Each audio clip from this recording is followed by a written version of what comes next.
Bismillah sahabat pemirsa, kali ini kita membahas tentang obat metoclopramid ya.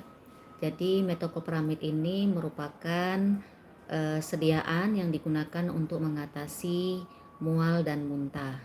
Ya, jadi bisa digunakan untuk mengatasi keadaan pada gangguan saluran cerna, misalnya penyakit asam lambung, ataupun pada pasien-pasien yang sudah menjalani operasi, kemoterapi, ataupun radioterapi yang menyebabkan keadaan mual dan muntah.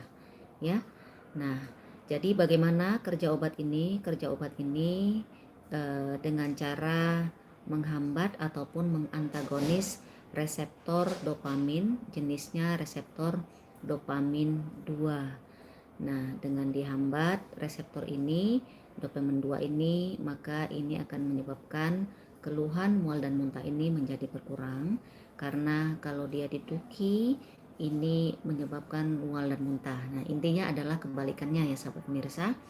Nah, jadi metoclopramid ini bekerja dia dengan didudukinya atau hambatan terhadap reseptor dopamin ini akan meningkatkan gerakan lambung sehingga mempercepat pengosongan lambung. Dengan demikian rasa mual dan juga keadaan muntah bisa teratasi. Nah, obat ini termasuk obat keras, jadi bisa diperoleh hanya dengan resep dokter. Kemudian pada ibu hamil termasuk kategori B. Sahabat pemirsa bisa melihat apa maksudnya di video kita sebelumnya, tetapi kalau yang belum tahu ya kita ataupun yang sudah lupa, kita ingatkan kembali bahwa kalau yang termasuk kategori B itu artinya studi pada binatang percobaan tidak memperlihatkan adanya risiko terhadap janin, tetapi belum ada studi terkontrol pada wanita hamil. Nah, pada ibu-ibu yang menyusui perlu berkonsultasi kepada dokter karena obat ini bisa terserap ke dalam ASI. Selanjutnya mengenai efek yang tidak diinginkan.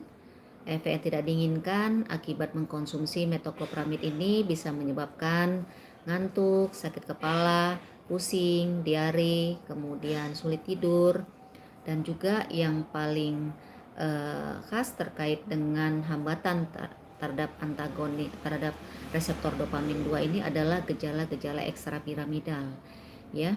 Nah, kenapa ini terjadi? Karena dihambat reseptor dopamin 2-nya. Nah, jadi dopamin ini salah satu fungsinya adalah berperan dalam pengaturan regulasi gerakan. Jadi dengan dihambat maka terjadi gerakan yang tidak beraturan yang disebut juga dengan gejala ekstrapiramidal. Misalnya tiba-tiba matanya melotot atau gerakan seperti menari, gerakan yang tidak terkontrol, tremor ya. Nah, itu adalah salah satu dari beberapa efek yang tidak diinginkan akibat dihambatnya reseptor dopamin 2 ini. Kemudian yang lain adalah bisa juga menyebabkan keadaan payudara yang membesar pada pria yang disebut dengan ginekomastia, dan juga pada wanita bisa terjadi keluar air susu ya, atau disebut dengan hiperprolaktinemia. Ini sama-sama disebabkan akibat penghambatan dari reseptor dopamin 2 ini tadi. Nah, untuk interaksinya perlu berhati-hati kalau penggunaannya bersamaan misalnya dengan levodopa. Jadi ini bisa menurunkan khasiat metoclopramid, kemudian bisa menyebabkan efek mengantuk kalau digunakan bersama obat penenang.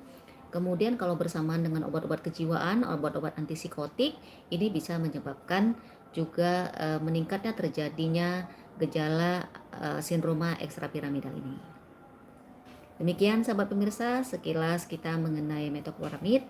Sampai jumpa di pertemuan berikutnya. Billahi taufik wa hidayah. Wassalamualaikum warahmatullahi wabarakatuh. Silahkan diberi komen di kolom komentar ya. Salam.